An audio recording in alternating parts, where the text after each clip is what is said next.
Tayo po ay nangako na yung mga walang Bible, hindi po Bible. No? So, sino po yung walang Bible? Si Soren, sinabihan ko eh. Soren, pakit-sis. No? Yan. At saka yung dalawa sa likod, yung nagtaas ng kamay. No, kung wala po kayong Bible, meron pa akong natitirang dalawa rito, ibibigay ko po para sa inyo mamaya. Okay po? Okay. Okay, sa inyo po. Napapasahin po ninyo yan. Makalaga po yan. Praise the Lord. We bless your name, Lord. Honor and power belongs to you, Lord Jesus. Tayo sandaling manalangin.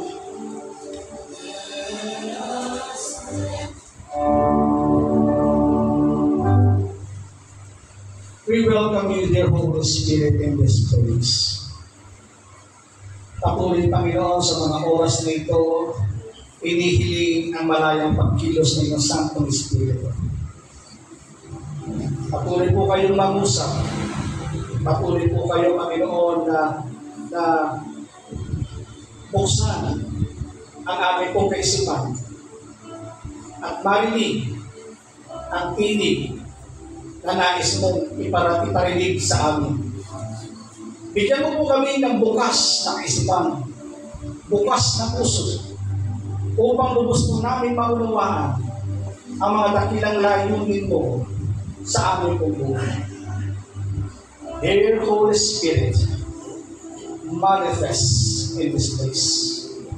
I pray, let the window of heaven be open and pour out, Lord God, the mighty presence of the Holy Spirit. At patuloy, Panginoon, na kumilos sa bawat isa. I rebuke all the words of the devil trying to hinder the reality of God. I rebuke all the demons, all distractions and obstructions of the devil in Jesus' name. Hindi namin pinapayagan na manatili ka sa lugar na ito. Sapagkat ang lugar na ito ay binanal ng Diyos. Ang lugar na ito ay lininis ng banal na dugo ni Jesus. At wala kang karapatang manatili sa lugar na ito. Inuutusan ka namin ngayon, umalis sa pangalan ni Jesus. And Lord God, release, Lord God, the mighty anointing of the Holy Spirit. Anointing breaks the yoke. Father God, itago po ninyo ako sa iyong krus. At ang mga salita mo lamang, Panginoon, ang siyang makiyan. Hayaan mo mga salita ito, Panginoon, ay magbigay buhay, magbigay pag-asa, magbigay kaliwanagan sa bawat tanong na kaisipan. Father God, salamat. Hayaan niyo po, Panginoon, na naibalik sa iyo na ang pinakamataas na papuri, parangal, kalwalatian, sa pangalan ng aming Panginoon Jesus. Ang lahat ng anak ng Diyos na mensahe. Amen. Isa pa, palapakan natin ang Panginoon. Praise the Lord, praise the Lord, praise the Lord. Sa umaga po ito, gusto ko pong basahin natin ang ating pong pagbubulay-bulayan ngayong umaga. Kukunin po natin ng PC ng salita ng Diyos mula sa Kawikaan chapter 14 verse 12. Sabi po dito, may daang matuwid sa tingin ng tao, ngunit kamatayan ang dulo nito. I think, di na natin kailangan pang buksan ang mahabang pag-interpretasyon yan. Na kung saan, akala natin yung dinadaanan natin tama, pero hindi pala natin alam yung ating nilalakaran, ang dulo pala nun, kamatayan. Yung landas na ating nilalakaran, akala natin tama yung direksyon, pero hindi pala natin alam yung direksyon na pinupuntahan natin, patungo pala yun sa kapahamakan o kaya naman patungo pala yun mula doon sa dagatang impyerno. Bakit ko po ito naitakel? Sapagkat yung kapatid, merong bumibisita sa kanila at niyayayang mag-Bible study, niyayayang umaten sa church nila. Pinangakuan po sila ng libre paaral, libre hospital, no? Kung ano-ano mga pangako, basta ang mahalaga sa kanila ay makadalo sila. Sa isang banda, tama. No, tama, walang masama. mabuti yun eh. No? Bible din naman ang pinag-uusapan. Ang daming mga libre. Pero kapag bubuklatin mo itong kanilang organisasyon, akala mo tama. Pero pala ang dulo pala nun ay ang kapahamakan ng iyong kaluluwa. Kailangan sinusuri natin yung ating mga pinapasok. Kailangan sinusuri natin yung ating nilalakaran kung tama ba yung ating nilalakaran. Kaya ngayon po umaga, gusto ko pong dalhin kayo sa mensahe ng Panginoon na nilagay ng Diyos sa aking puso. Ang title na ating pag-uusapan ay Gabay sa Paglalakbay para Hindi Maligaw. Andiyan ba kayo? Mahalaga po yung gabay na ating pong nilalakaran. Akala natin tama, pero hindi pala natin alam sa dulo nun, meron pala naghihintay ng bangin para tayo ay mahulog. Kaya napakahalaga na malaman natin kung ano yung tamang gabay upang tayo ay hindi tayo maligaw, hindi tayo mapahama, no? Mahalaga po yan. Sa buhay, sa mundong ito, no, na ginagalawan natin, hindi na natin alam kung ano yung moral standard. No? Ang moral standard na binabanggit, yung tama nagiging mali. Yung mali nagiging tama. Tama po ba yun? No? Ito po yung moral standard. Sa kanila, tama. No? Pero sa tingin ng iba, at sa pananaw ng Diyos, mali. Amen. Sabi ng mundo, ganito.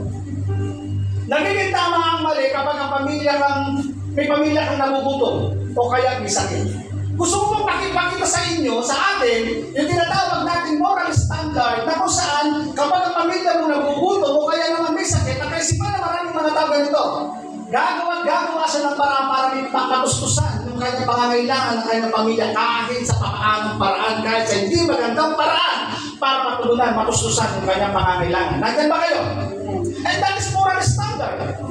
Kaya gagawin ng iba dahil yung kanilang anak may sakit o kaya naman yung kanilang pamilya o sino man sa kanila nagugutom, gagawa sila ng hindi tama. Sorry ko sa mga words minsan, nandiyan yung nagbebenta ng alin. Nandiyan yung nagbebenta ng drugs. Nandiyan yung magloloko ng kanyang kapwa para lamang makapang sa kanyang kapwa at makakuha ng pera at may gusto sa kanyang pangangailangan ng kanyang mga magulang, ng kanyang kapatid o kung sino bang nangangailangan. Para sa kanya, tama yun. Pero sa atin, mali. Tama po ba? Makikita mo sa Facebook o kaya sa YouTube, pag may mga nauuhuli, lagi sinasabi nila, nagugutom ko kasi ako, wala akong pagkain. I think nakakapanunda kayo yan sa Facebook. Kaya ko ginawa yun kasi may sakit yung lola ko, wala akong pangkuha ng gamot. Sa kanila, nagiging tama yun. Pero sa pananaw ng iba, mali. And that is moral standard. Kailan naging tama ang mali? Ang sabi dyan, ang lason, kahit baguhin yung brand nito, lason pa rin. Amen ba yun? No? Kahit baguhin mo yung brand nito, lason pa rin. Marami po tayong lumalaro sa ating kaisipan. Yung mga bagay na alam nating mali. Pero pinipilit natin sa ating sarili na tama. Nandiyan ba kayo? Sinasabi natin na tama ito. Pero sa pananaw ng iba, mali. Amen. Kaya napakahalaga sa buhay natin ang tinatawag na gabay. No? Kaya sabi ng Panginoon, Hosea chapter 4, verse 6, sabi niya, my people are destroyed for lack of ano na po? Knowledge. Napapahamak ang aking mga tao dahil kulang sila ng kaalaman. Kaya mahalaga, itong kaalaman na ito, malaman natin upang hindi tayo mapahamak.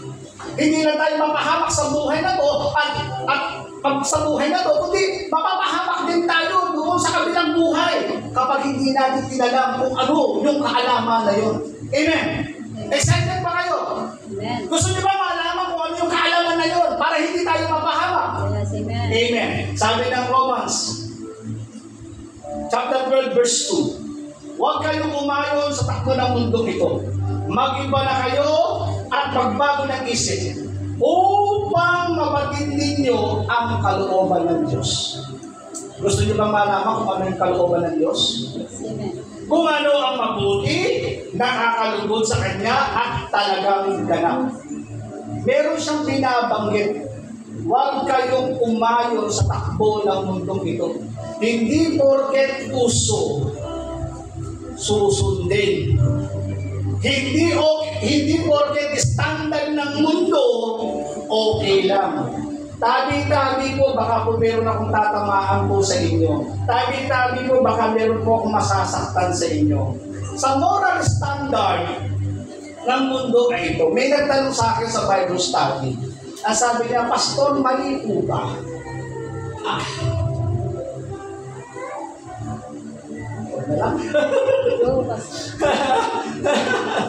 Okay lang po ba? Okay lang po? No? Sabi ko sa Bible study, ang hirap kasi bilang pastor o kaya bilang lingkod ng Diyos o kaya tagapangaral ng salita ng Diyos, ang hirap makipag-compromise. For the sake lamang na magandang pakinggan sa tenga ng taong ina-advisean mo, no? Para lamang matuwa siya sa mga sasabihin mo, ang hirap. No? Alam mo, yung sasabihin mo, masasaktan siya. Kaya sabi ko po sa kanya, nagtanong siya, Pastor, na kasi tinuro ko yung about hell, patungkol sa infierno. Laging binabanggit doon yung salitang immorality. Hindi sila kasal. Sabi niya ganun, tanong, yung unang asawa mo pakasal kayo? Hindi po. O siya, yung unang asawa mo yan, kasal sila? Hindi po. Pwede kayo magpakasal. Ba't di kayo magpakasal? Pwede naman eh. May libre. Kung nagtitipid ka, sabi kong gano'n na yan, may kasalang bayan, libre yun. Ayusin mo, dapat mong ayusin. Kasi, kung sasabihin nyo, para ka lang matuwa sa akin, okay lang niya, kasi yan sabi ng mundo eh. No? Yung pagpipili ka muna na kung anong mga bagay na yun. Yun ang sabi ng mundo eh. No? Pero nasabi ng Diyos, doon tayo, pag-isipan mo. Pag-isipan mo. Ayusin mo ang dapat mo ayusin. Amen ba yun? Sabi dito, huwag kang umayon sa takbo ng mundo. Ang daming mga bagay-bagay sa mundo ito na hindi mo namamalayan. No? Nauhog ka na pala doon sa area na yan at hindi mo pala alam dahil sa pagsunod mo sa mundo na kung anong meron ng mundo, hindi mo pala alam ang dulo nito ay kamatayan. Kaya binibigyan tayo ng paalala ng Panginoon na huwag tayong umayon sa mundo. Pwede namang ayunin yung iba, sa tingin mo maganda naman, okay, pero kapag tingin mo hindi maganda, huwag mo siya naayunin. Nakukuha po? Sabi niya, magbago na tayo ng isip. Baguhin natin yung pananaw natin. Kaya kung minsan tinatanong natin ang ating sarili, lagi tayong tanungan, kasi nga hindi natin binabago yung ating mindset. Nakukuha niyo po? Kaya lagi kang bumabagsak, lagi kang natatalo, lagi kang nadidepress, kasi hindi natin binabago yung ating mindset. Mahalagang baguhin yung ating mindset.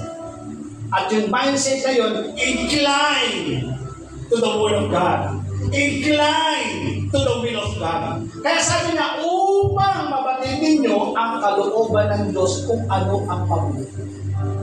Amen. Kaya po sa umaga nito, dahil gabay na gusto kong ipakita sa ating lahat upang hindi tayo maligaw, ang Biblia ang gamitin natin gabay sa paglalakbay. Amen. Amen. Mahalaga po yan. Ang Bible po, yan ang blueprint ng buhay natin. Nakukuha po. Kung gusto natin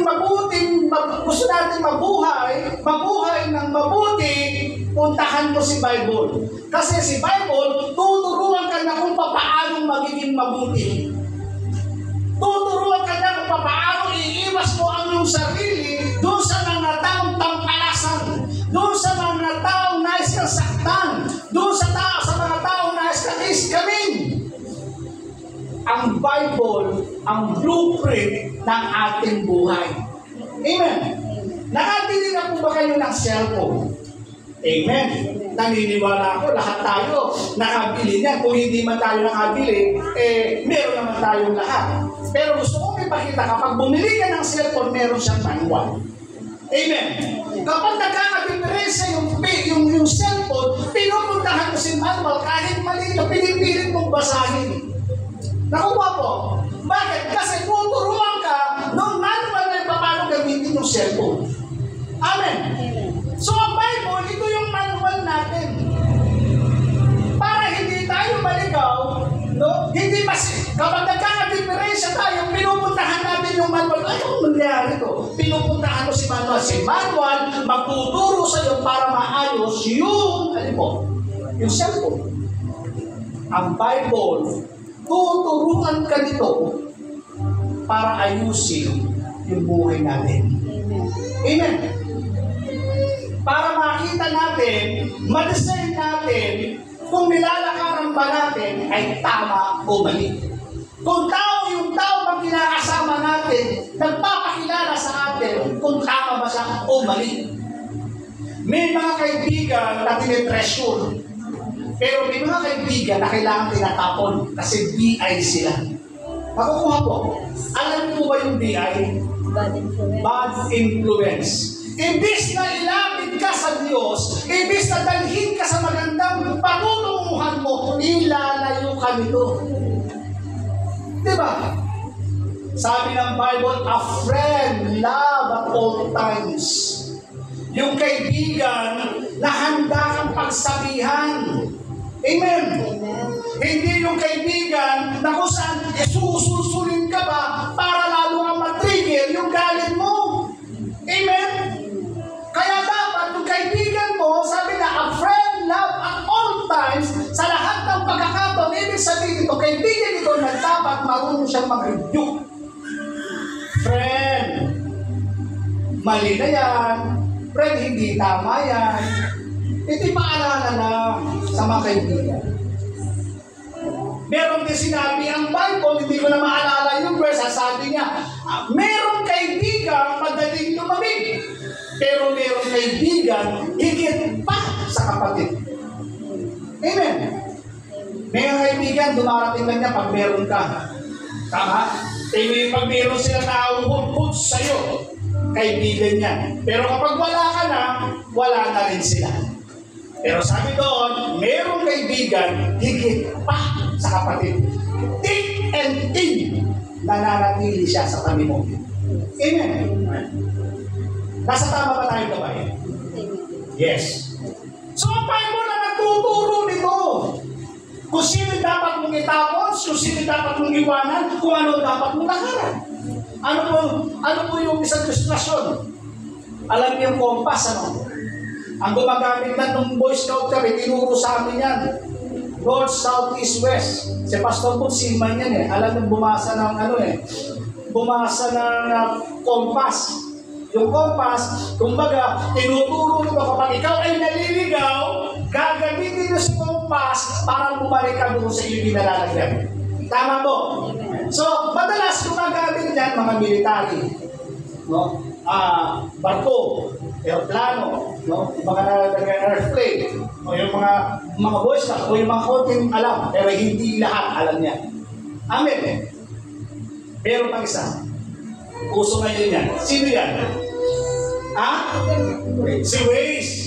Di ba? Lahat tayo niya, kapag hindi natin alam, turn left, turn right. Kung maliwa ka, ulat ang ginawa mo. Kumbaga, tinuturo ni Waze kung saan direksyon, kung saan ka pupunta, at ituturo niya sa iyo yung daan kung saan ka daan upang makarating ka sa iyong patutunguhan. Amen. Ganon din ang Biblia. Sabi na Psalms 119 verse 105, ang salita mo isang tanglaw sa akin ay patnubay. Sa landas kong daraanan, liwanag na tumatanglaw. Nakuha po. Ano daw po yung salita ng Diyos? Ano daw po? Tanglaw na nasa akin ay patnubay. Diba? Kapag madilim, lalo na sa probinsya, no? Ako po ay nakarating sa province, sa Mindoro.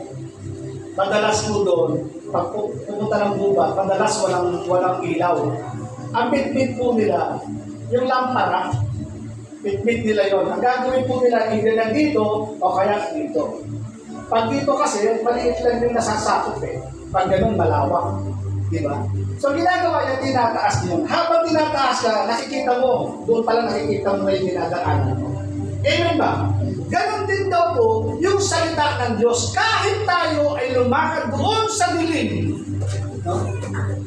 Hindi tayo magugupilas. Hindi tayo madadapa. Hindi tayo mahuhulog. Bakit? Kasi mayroong ilaw na gumagabay sa atin. And that is the word of God. Amen? At sabi niya, ang landas kong dinadaanan, liwanag na, tumatanglaw. Amen? So, hindi ka basta-basta madadapa. Kapatid ko, hindi. Kung nadapa ka ba, balikan mo yung ilaw mo. Kung nagkamali ng direksyon na nilalakaran mo, pupuntahan mo si Kompas. Ibabalik at ibabalik ka niya sa iyong direksyon upang makarating ka sa iyong pagpunta. Yes, amen. Amen? Yan po ang salita ng Diyos na siyang gagawin sa atin. Ngayon, ano ba sabi na salita ng Panginoon? Kawikaan, chapter 1 to 5. Pasinin po ninyo. Ang mga kawikaan ni Solomon, itong kawikaan na to, sa Book of Proverbs, no, mga wisdom yan, na natutunan mismo ni Solomon sa pang-araw-araw na buhay at ilalagay sa CV ng Biblia. Amen po ba yan? Ngayon, ito po yung mga word of wisdom na pinapakita na kung saan na kailangan natin siyang basahan upang maunawaan natin kung ano ang klase ng buhay na meron po tayo. Makikilatis mo. Babanggit tayo ng verse 1 up to 5. Sabi na sa verse 2, sa pamamagitan nito, ang tao'y magtatamo ng ano daw po? Karunungan. Wisdom. At ang pangunawa, ang mga salitang puro ng aral sa buhay. Ang Book of Proverbs. Kaya nga sabi ko, gusto mo bang bumait? Basahin mo ang Book of Proverbs. Sabi chapter 30 yata yun. Natakalaman o 31. No? Tuturuan ka doon. No? Mababasa mo doon. Tuturuan ka doon kung sino yung mapapangasawa mo. Kung anong mga qualification, meron po yun. Tuturuan ka din doon kung sino ang dapat mong barkadahan at hindi. Tuturuan ka din doon. Tuturuan ka din ng Book of Proverbs kung paano magpalaki ng bata. Tanggal ba kayo? Tuturuan ka niyan. Kaya sabi nito, ang salita ay puno ng aral sa buhay. Tuloy natin. Verse 3, itinuturo nito ang matuwid na paraan ng pamumuhay. Di ba? Sarap ano? Tinuturo nito ang matuwid na paraan ng pamumuhay. Ano daw po yun? Katwiran, katarungan, at katapasan. Tinuturo po yan mula sa salita ng Panginoon. Kapag yan, sinundan mo yan, magiging mabuting tao tayo. Amen. Sabi ko, mabibigyan nito ang talino ang walang karanasan. Diba? Kung wala, sabi ka dito, mabibigyan nito ng talino ang mga walang karanasan. Bibigyan ka nito ng wisdom, ng talino. Kung wala kang karanasan, dahil binasa mo yung salita ng Diyos, binibigyan ka nito ng talino. Nabasa ko sa Bible, bawal daw sumama sa mga taong diay. Mababasa mo yan sa Book of Proverbs, chapter 1. Aking anak, kung sakali mang akitin ka ng masama, huwag kang sumama sa kanila. Diba? Tinuturuan ka ito, binibigyan ka nito ng talino. Yung barkada natin, nakita natin, nakukuha siya ng dita. Sinasama ka, oy, kuha ka ng fishball, 5 pesos. No? Tapos mabayad, ito, 2 piso lang. Ano? Tinuturuan ka nito. Pero ang Biblia, bibigyan ka nito ng talino kung sino yung dapat makisama. At ang mga kabata ay matuturuan magpasya ng tama. Katulad ng aking binanggit, ay tama po. Verse 5, verse 5, sa pamamagitan nito, lalong tatalino ang matalino. Gusto niyo ba yun? Yes, amen. Gusto ba natin yun? Lalong tatalino ang matalino. Alam nyo, sabi ko nga, yung ako po ay nag-aaral, cake po ang intro. Yung ako po ay nag-aaral, tamad akong mag-aaral. At yung wisdom na meron ako, puro kalokohan. Pero nung nabuo na rin tayo, isinurrender natin ang buhay sa Panginoon, aba, no? Yung mga taong angat ang buhay, yung mga taong malaki pa sa pagkatao mo, yung mga taong matalino kaysa sa'yo, aba, humihingi sa'yo ng advice. Amen! Bakit? Sabi nga rin sa pamagitan nito, lalong tatalino ang matalino. Bakit? Meron sila, o meron sila, o ano? Meron ka na wala sila. Bakit? Kasi yung wisdom na yan, hindi naman yung wisdom from here. Wisdom yun from above. Amen. Bakit mo natutumbok itong mga problema nito? Dahil ba magaling ka? No. Natutumbok mo yung problema dahil mayroong wisdom from above na binibigay sa inyo ng Panginoon how to deal that kind of problem sa mga taong nagpapakounsel. Kaya mas madalas sinasabi, hindi, matalino ka, hindi po.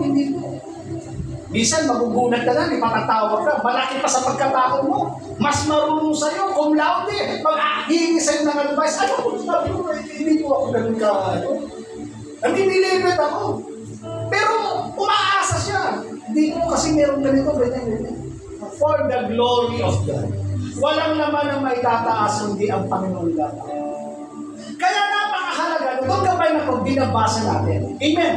Itong gabay na ito, ang sansis, gagamitin natin upang hindi tayo mailagaw. Kaya ano sabi ng Panginoon? Proverbs chapter 3, verse 5 and 6. Trust in the Lord with all your heart. And lean not your own understanding. Verse 6, pasilin po ninyo. In all your ways. Ano sabi? Acknowledge Him. Amen. Kapag in-acknowledge mo siya sa iyong mga dinadaanan, sa ating ginagawa, pag in-acknowledge mo na, ano daw mo sumunod? He shall direct your path. Amen. He shall direct your path. Yes, amen. Amen. Always acknowledge ang Panginoon. Always acknowledge the Word of God. At sabi sa verse 5, huwag ka daw mananangan sa sarili mong karunungan. Huwag kang mananangan sa sarili mong lakas. Kundi acknowledge mo siya upang ang iyong daraanan ay makarating tayo sa ating paroroon. In all the ways, acknowledge Him. Amen. Kaya kapag gagawa ka ng isang desisyon na lalo na nasa critical, mahalaga, Lord, tama po ba itong desisyon gagawin ko? Amen ba yun? Hindi lahat ng opportunity blessing. May mga opportunity na hindi mo pala alam yung opportunity na yon ang siyang magpapalayo sa Diyos. Sa'yo, sa Diyos. Amen. Hindi lahat ng opportunity blessing. Sometimes, itong opportunity nito, ito pala ay offer sa Satanas sa'yo dahil alam ng Panginoon kung ano ang plano niya sa'yo, kung anong plano ng Diyos sa buhay mo, dahil alam ng Diablo kung anong plano niya sa'yo, ilalayo ka ng Diablo doon sa opportunity na yon para hindi mo maranasan, no, yung dakilang layunin ng Diyos sa buhay mo. Amen. Mamimiss mo yung plan of God. Kaya hindi lahat. Ngayon, paano mo malalaman yun? Yung opportunity na yun, blessing ba o di blessing? In all your ways, acknowledge Him. And He shall direct your path. Amen? I-direct ito ang iyong lalakaran. Always acknowledge Him. Amen? Kaya, gusto kong ipakita sa pamagitan ng Biblia, ito yung susi para tayo magtagumpay sa ating paglalakbay. Amen? Ito yung susi. No? Ito yung susi para tayo ay magtagumpay sa ating paglalakbay. Mahalaga, itong Bible na to, hindi lamang natin ito hawak. Hindi lang ito nasa loob ng bahay. Hindi lang ito naging dekorasyon. Naalala ko yung aking mga lola, kapag pinapasyalan mo sila, meron silang, ewan ko lang kung alam nito, yung mga matatanda na very religious, meron silang parang aparador, tapos yung Bible nakabukas. Kung nakakita na kayo ng ganon, ayaw nilang pahawak. Nagiging dekorasyon lang. hindi binabasa.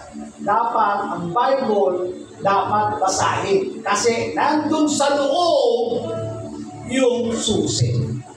Amen. Kailangan basahin. Okay, so sabi po ng Biblia, ibibigay ko sa iyo ang mga susi. Ang dami yan. Mga susi. Ano yung dapat mong buksan? Ano ang dapat mong sarahan? Amen. Mga susi yan. Pwede mong sarahan yung mga failure in life. Pwede mong sarahan yung past in life na hindi na maganda na para hindi mo na balik-balikan. Amen. Amen.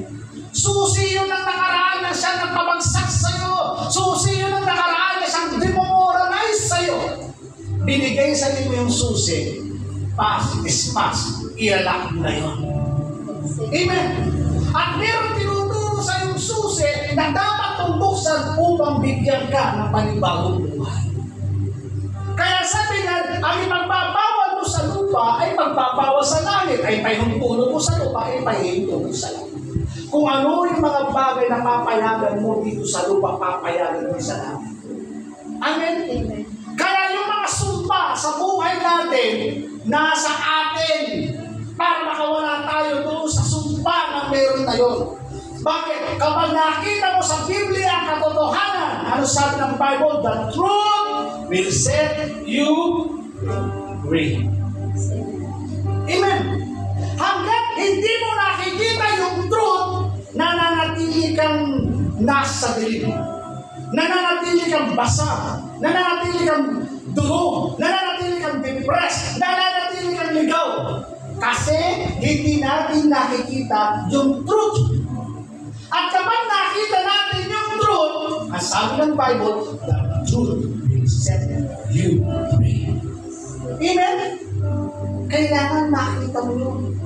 At hindi mo lang basta makita, hindi mo siya basta nabasa, kailangan mo ang apply yung truth na yun sa buhay natin upang totally makalaya tayo. Amen? May mga ibang mga kapatid hanggang ngayon, nakatanikala pa rin sila sa nakaraan. May mga ilang tao na hanggang ngayon, nakatanikala pa rin sila sa gawa ng laman, sa gawa ng demonyo.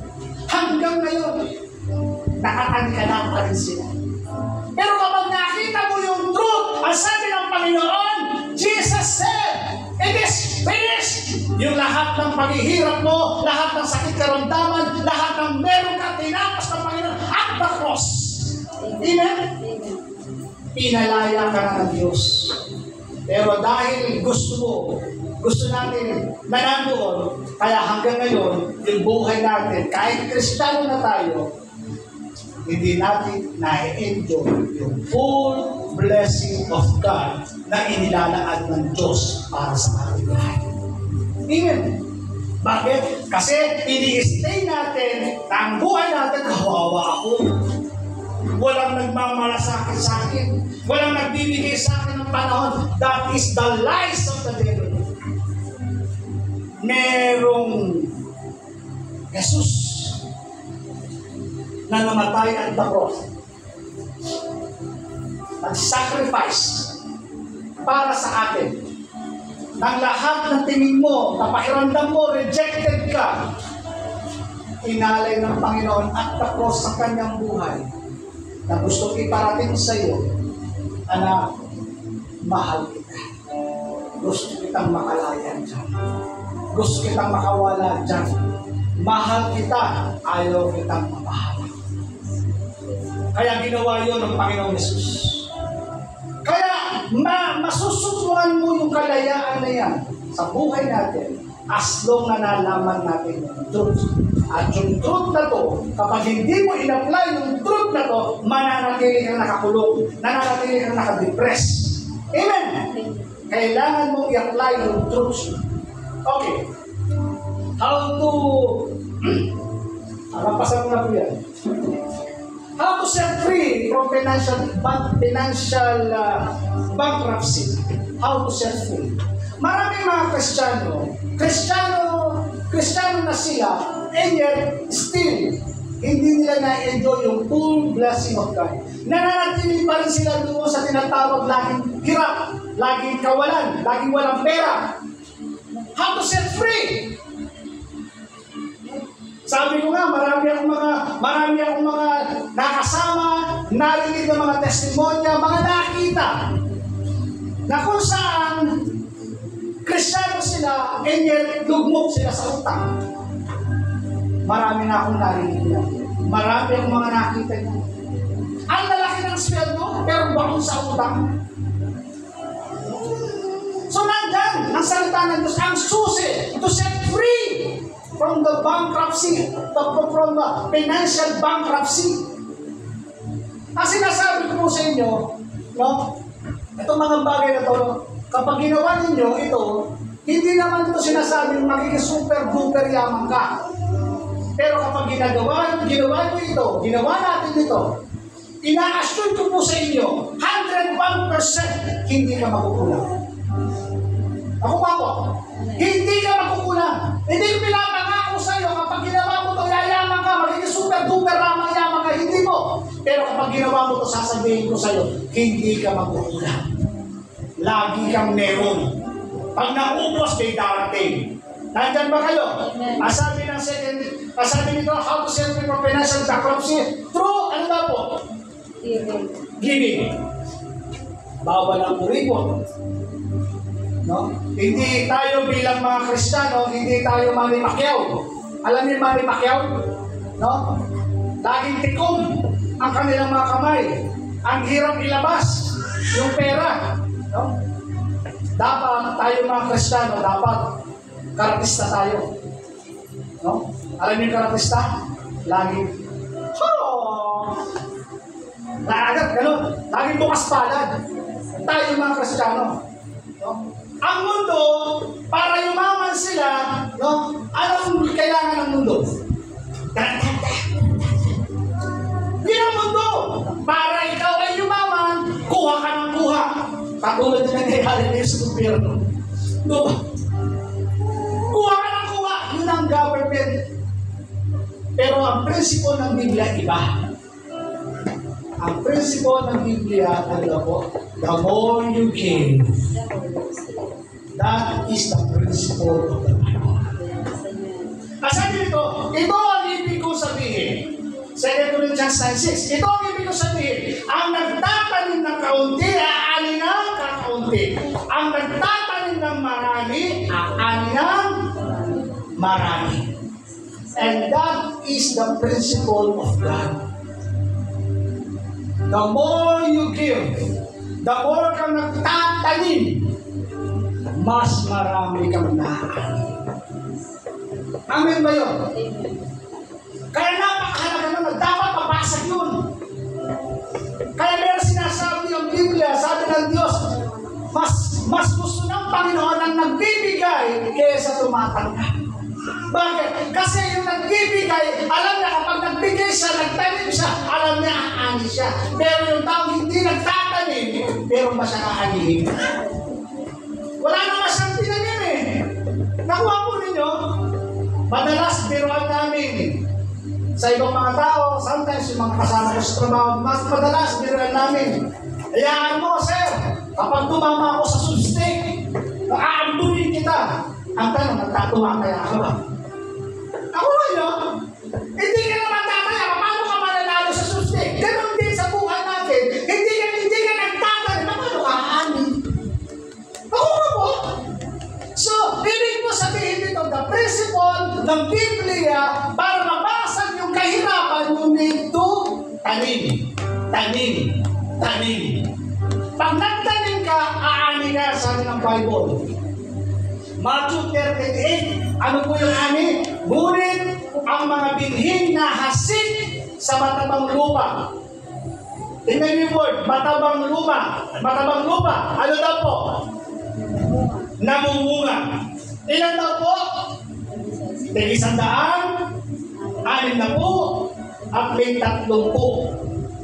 Ngayon, meron akong gusto pansinin po rin nyo dito. Sabi ka, yung tinatanim mo ng binhi, dapat alam mo kung ang lupa mataba o hindi. Ano ba yun? Kapag tingnan mo, hindi aani nun kapag yung lupa hindi maganda. Tama? Hindi aani, baka nga hindi mag-sprout yun eh. Nakuha mo? So dapat pala, ang tinatangnan mo para mabasag yung kahirapan at mabasag yung mga kawalan na meron tayo, dapat pala yung tinatangnan natin ay yung matabang lupa. Ano yung mga matatabang lupa? Ministry, church, matabang lupa po yan. Pangalawa, yung 700 Club, magandang tangnan po yan, matabang lupa yan. Na kung saan, yung finance, itong mga bagay na ito yung mga tao na kung saan ang trabaho nila ay mabago ang buhay ng tao. Sino ba yung pwede mong tangnan? Yung mga taong hindi. Kasi natin hindi, yung mga taong nangangailangan. Madalas sa Bible study namin na pastor, puts doon every Friday, ang sabi ko nga po sa kanila, prayer is good. Diba? Prayer is good. At hindi ko po yun binabaliwa. Napaka-powerful ng prayer. Pero narinig mo naman kung ano yung panalangin hinihingi niya sa'yo. Ano yung hinihingi niya sa'yo? May sakit po kasi yung anak ko, ganito, kailangan ko po ng ganito. Diba? Of course, kung may sakit, hindi naman kailangan bigyan mo siya napakaraming pera. Kung ano lang yung nasa iyo, bigyan mo. 50 pesos, 100. At least, nakatulog ka. Amen. Kaya, ito yung mga tao, matatabang lupa. Sabi dyan, yung matatabang lupa ay namunga. Amen ba yun? Amen. Namunga. Yung mga taong nangangailangan, yung mga taong walang-wala, take note. Take note. Tabi-tabi po. May mga taong namamalimos sa daan, hindi lahat dapat bigyan. Hindi ako, totoo lang po, walang agad dito. Madalang akong magbigay sa mga namamalimos. Madalang. Bakit? Kasi nakita mo sila sa palengke lang, bisa nakita mo, sige, drugs, sugal. Hindi talaga napupunta. Kaya ginagawa ko sa kanila, pag may nakita ko sila na talagang, pinapakain na lang, kuha ka, kain ka. Hindi ko sila binibigyan ko. Nakuha ko. So, para mabasa ito sa buhay natin, at tayo ay magtagumpay sa larangan ng pinansyal, magtagumpay tayo sa buhay, you need to break it. I-break it. Anong pagbabasa nito? Giving. Sabi ng Bible, Deuteronomy 28 verse 2, all these blessings shall come upon you. Gusto niyo ba yan? Amen. Sabi nga, all. Sabi nga natin, all. All these blessings come upon you. At meron pang ano doon, overtake you. Woo! Gusto niyo ba yan? Amen. Darating na sa'yo, at yung blessing darating sa'yo, at hindi lang siya darating sa'yo, lalapasan ka pa nito. Gusto niyo ba yun? Kaya meron siyang pasubali. Anong pasubali? Because you obey the voice of the Lord your God. Amen. Diba? In my personal testimony, tinuturo ko yun ng aming daming pastor. Alam ko ng asawa ko yan. Laging yung word, sa kanya ko lang laging narinig yun. Alam ko ng asawa ko to. Yung salitang tanim. Minsan, pupunta ako sa bahay, maglilinis ako mga ano sa bahay nila. Tapos sabi niya, bibigyan niya ako, ay, hindi mo gagawin. Ginagawa ko ito kahit hindi. Gusto ko lang pumunta sa inyo. Kasi gusto ko lang yung marinig, yung mga words of wisdom niya. Gusto ko lang may mga bagay sa kwento. Yun lang gusto ko marinig sa kanya. Pero sa kabila ng linis, hindi ito bayan. Tanim to. I-bless mo ko. Tanim ito. Nakuha nyo? Naalala niyo po ba yung pinag-aaralan natin? The seven blessings of Abraham? Naalala niyo po ba yun? Amen. Ano yung isang pangako ng Diyos si Abraham? Ano po? I will bless those who bless you. Diba? I will bless those who bless you.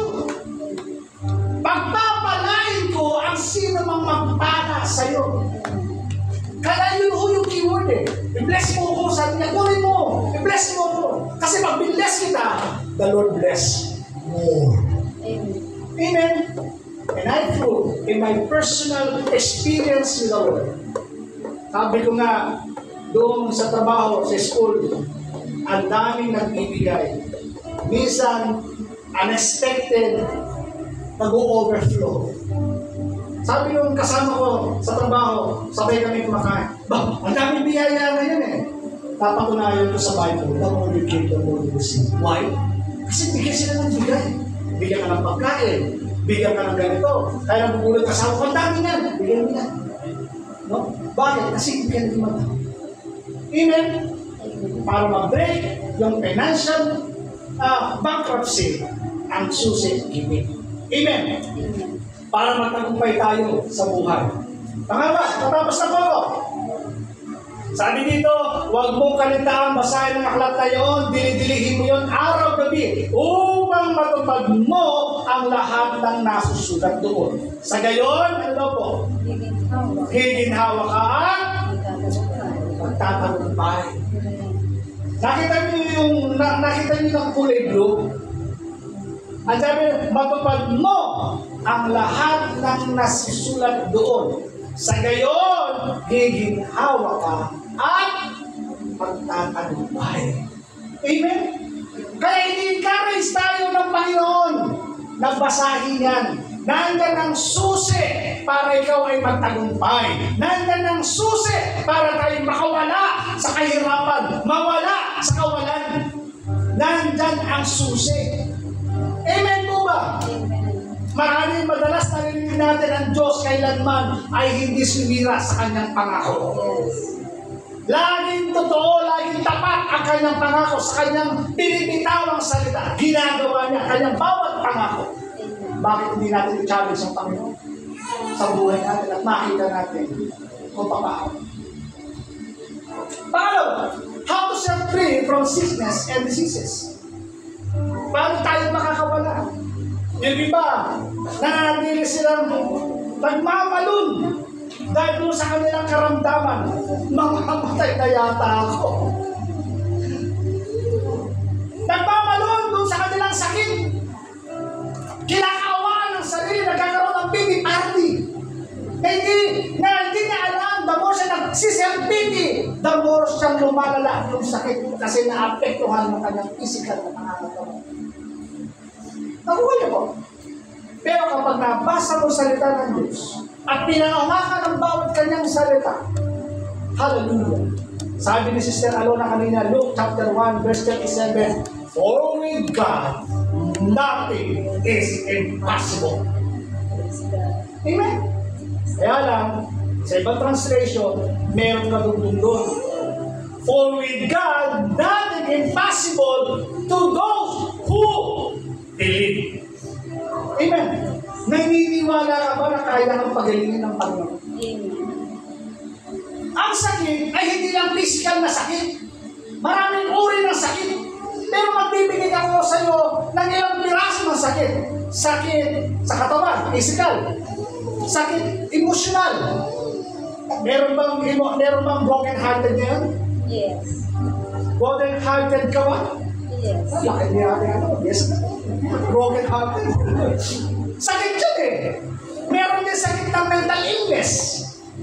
Di ba? Sakit yun. Yung mental illness, pag sinabing mental illness, yung utak mo may diferensya.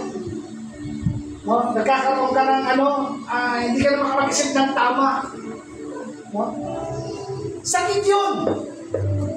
Gusto ko po sabihin sa iyo, kung ikaw man o tayo man na nakakaranas ng sakit na ating mga binanggit, kukunin ko yung pinakahuli.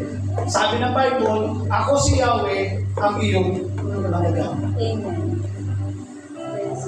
Ako si Yahweh ang iyong nangagawa. Yes. If you believe this word, God will heal you. Amen. From the bondage ng sakit, God will deliver you. Broken relationship, God will heal you. Yung mental illness, God will heal you. Sa Hebrew word, ang salitang manggagamot is Jehovah Rapha.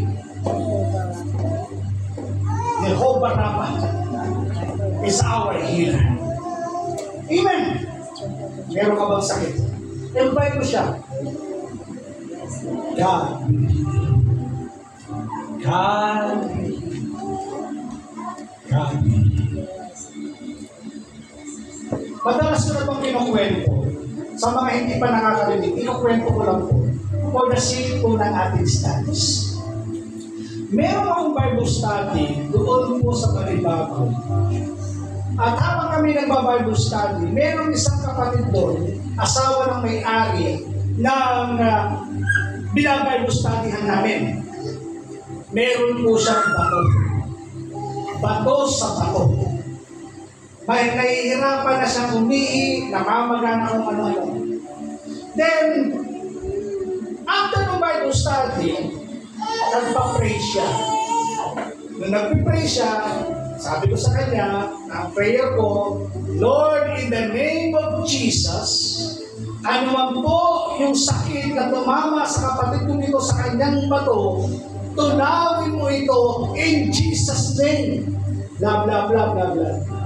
Ang kwento po ng taong ito, after ko daw siyang pinag-awa, habang pinag-pray ko daw po siya, walang laman na maitataas kundi si Jesus ang siyang maitataas. Gusto ko lamang pong i-prove sa bawat isa na ang Diyos na kahit ang uri ng sakit, kaya ang pagalingin ng Panginoon. Amen. Then after that, sabi niya, alam niyo po, sabi niya gano'n, habang po ang inyong kamay nakapatong dito sa aking tagiliran, ang sabi po niya gano'n, ang init ng inyong kamay, at itong init na para sa magnet na meron parang buha-buhangin. Kinukwento po niya to, ha? Ako wala akong idea kung anong meron doon.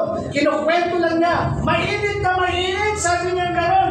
At parang may mga buhangin na habang ginagano yung kamay, sumasama po yung mga buhangin. Sabi niya gano'n.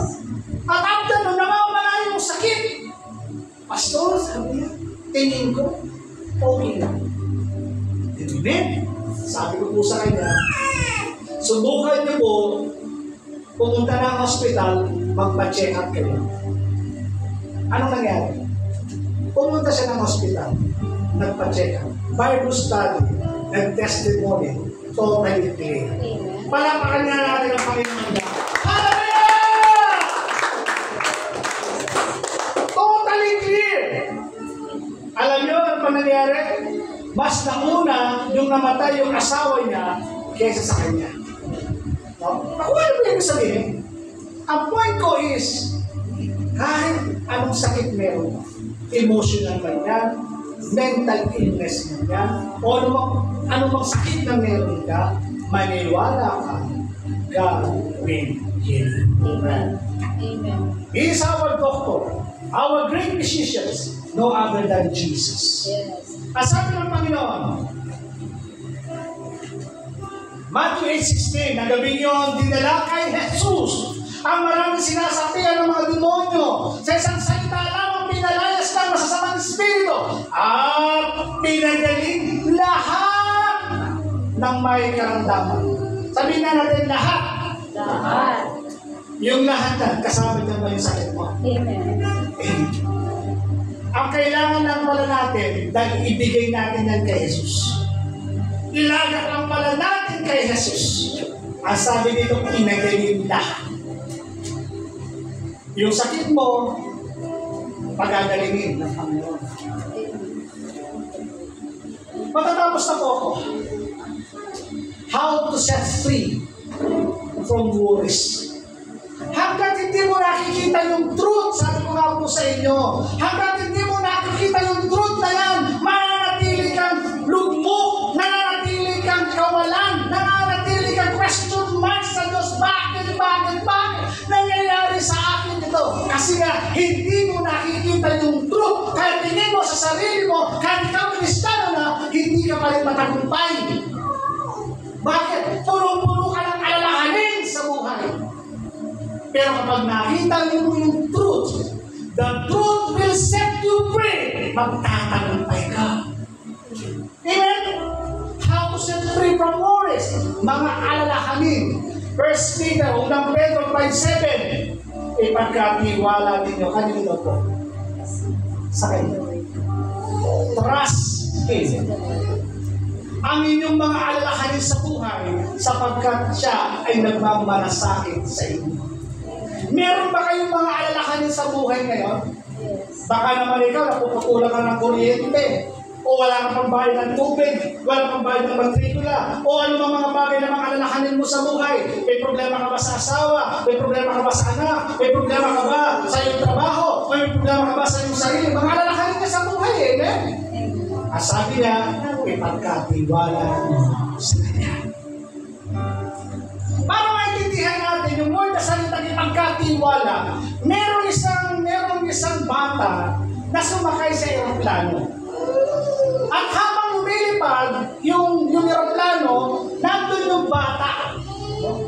Yung bata nandun sa loob. Siguro kasandali na lang yan. Ni Kim, ni Alden. Habang nandun siya, ngayon, habang lumilipad silang gano'n, biglang-bigla nagkaproblema sa aeroplano. No? Hindi ko lang alam tawag ko, ambulance ba, nagkagumaganon, o nagkakaroon ng problema yung aeroplano. Ibig sabihin, madidisgrasya sila. Ngayon, yung mga tao nagpanik, nagsuot ng kung ano-ano, nahanap ng mga best para hindi sila mapahamak kung ano man ang mangyari. Na, meron isang nakapansin doon sa bata. Doon sa bata, wala siyang anything worries. Stay calm, nakaupo, nakahawak, habang nakakaroon ng problema. Tinanong siya ng tao na nakakita doon sa bata. Sabi niya, hindi ka ba nag-worry? Nagkakagulo na sa paligid. Kailangan mo kumuha ng ganito. Alam niyo sa ng bata, hindi po ako nag-worry, hindi po ako nag-aalala, hindi po ako natatakot. Bakit? Sabi niya, kasi yung tatay ko piloto. Nakuha niyo? Ang tatay ko piloto, hindi aayaan ang tatay ko na mapapahamak ako kasi anak niya ako. Amen. That is this. Anak kanya, ayaw kanya mapahamak. Amen? Kaya sabi niya, ipagkatiwala mo sa kanya ang mga alalahanin ko sa buhay. Kaya, sunod na talata, matatapos ako, 2 verses. Sabi niya, kaya huwag kayong mag-alala. Baka kayo kapusin. Sabi niya, huwag kang mag-alala. Baka kayo kapusin sa pagkain, inumin o damit. Hindi ba ang mga hentil ay napapahala tungkol sa mga bagay na ito? Ito yung pinakamaganda. Sabi diyan, alam ng inyong Ama na nasa langit na kailangan ninyo ang lahat ng ito. Amen. Kaya do not worry. Alam ng Panginoon. Ako sinasabi ko, Lord, ito na lang yung pera ko. Ito na lang ho. Baka hindi na ako maaabot. Dito pa darating ng pera, baka hindi ako maaabot. Isang bata, dumating yung magulang, late na. Siguro, around 4:36 o 5:30 yun. Late na. Tapos, ito yung amazing. Sabi niya, Kuya, pasensya na po. Na-late kami, sabi niya gano'n. Tapos, nung ninagod ko yung bata doon sa kotse, pinagamitan na naman ako 500. Wow, praise God. Palampahan niya natin ang Panginoon. Kaya, yung pera ko hanggang dito na, umabot ako! Amen. Hallelujah! Umabot ako! No? Sabi ng Panginoon, alam ng inyong Amang nasa langit na kailangan ninyong lahat. Amen? Last verse. At dito na ako tayo mananong. 2 verse pa lang. Sabi dito, ang sarili ng anak, kung ang sarili ng anak ay hindi niya pinagkait, sa halip ibinigay para sa ating lahat, hindi kaya niya ibibigay ang masagana sa atin ang lahat ng bagay. Ako yung may ibig sabihin. Kung ang kalakay sa isang anak, ibinigay niya. Ano ba kaya? Yung maliit na bagay na hinihingi mo sa Diyos. Amen. Kinakapos ka ba? Kinakapos ka ba? Sabi ng huling verse natin, kung kinakapos ka, sabi dito, humingi kayo. Amen. Humingi kayo. At kayo'y tatanggap upang malubos ang iyong kagalakan. Kung kinakamos ka ngayong umaga, parang pakiramdam mo, mukha, parang pakiramdam mo, parang salat ka, sabi ng Bible, ang encouragement ng Panginoon, humingi kayo sa Kanya. Sabi dito, hanggang ngayon, wala pa kayong hinihingi sa Kanya. Kaya naman pala hindi ka nakakatanggap kasi hindi ka humihingi. Humingi ka! Amen? At kapag humingi ka, makakatanggap ka para marubos ang iyong kagalakan. Kaya ako, kasi sinabi ko, Lord, ito na lang yung pera ko, hindi na ako aabot, hindi ko alam paano ko pipilipitin yung aking budget. Narinig ng Diyos yung aking maliit na tila. Nagpadala ng Diyos ng tao. Inalaw ng Panginoon na maliit siya umuwi para yung blessing maibigay sa akin. Amen? Kaya kayong umaga, mahalaga yung gabay. Mahalaga yung salita ng Diyos para tayo ay magtagumpay at hindi tayo maigaw sa buhay. Kaya, in-encourage ko po ang bawat isa. Read your manual ng ating buhay. And that is the Bible. Amen? Para hindi tayo mabangga, hindi tayo mahulog, hindi tayo masaktan, hayaan natin, tumugin tayo ng salita ng Panginoon. Tayo po.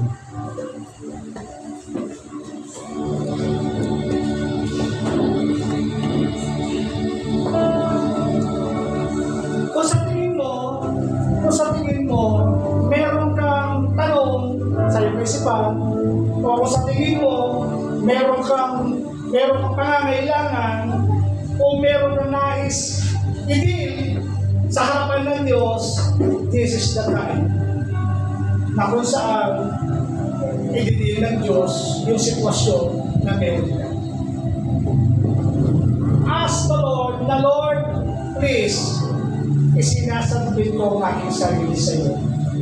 Ikaw na po ang paghari, maguna sa akin. Hallelujah. Father God, in the name above every name, in the name of Jesus, hayaan mo sa umagang ito, Panginoon, patuloy mong haplusin ang bawat puso na naghahanap ng kapayapaan, naghahanap ng kalayaan, naghahanap ng kasagutan ng tanong ng kanilang kaisipan, ng kanilang mga puso. I pray in Jesus' name, patuloy, Panginoon, ang iyong mapagparang kamay ay maramdaman nila mula ulo hanggang sa talampakan. In Jesus' name. Release the touch of the Holy Spirit. Release the touch of the Holy Spirit. Bigyan mo sila, Panginoon, ng assurance. Bigyan mo sila ng assurance. Oh,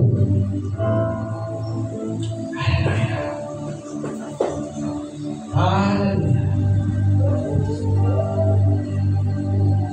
Hallelujah.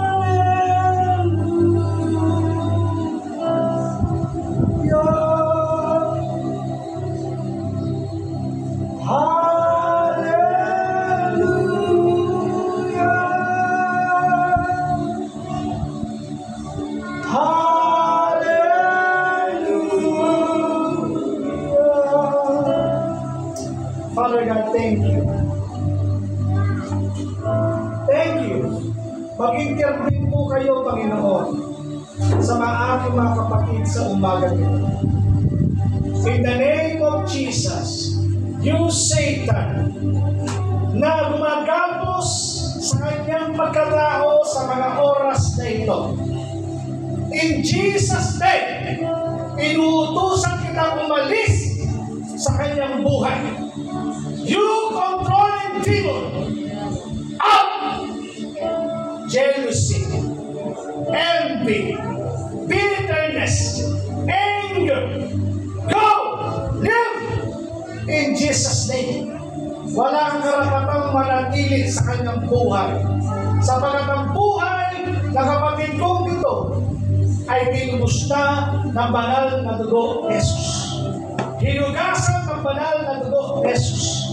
Kaya walang karapatan sa tanas na kontrol pa ang buhay ng kapatid kong ito. In Jesus' name. At ang kanyang buhay ay pag-aari na ng aming Panginoon Jesus. Release, Lord. Release, Lord God, your spirit, the spirit of liberty, in Jesus' name. Father God, we thank you, we bless you, in the name, above every name, in the name of Jesus. Amen.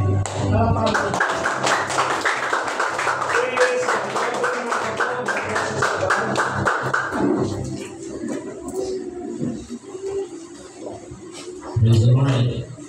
Kaya narinig po natin yung magandang mensahe ng Panginoon.